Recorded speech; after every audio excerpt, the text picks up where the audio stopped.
guys, mag-exercise pa tayo. Pero guys, may gagawin pa tayo. Exercise tayo, ganun o. Para magpangpayat ko eh.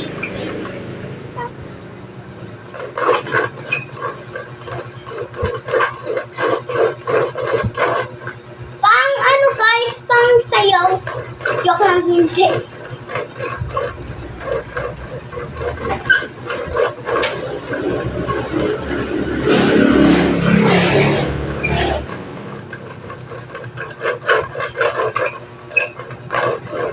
Parang Jollibee ah.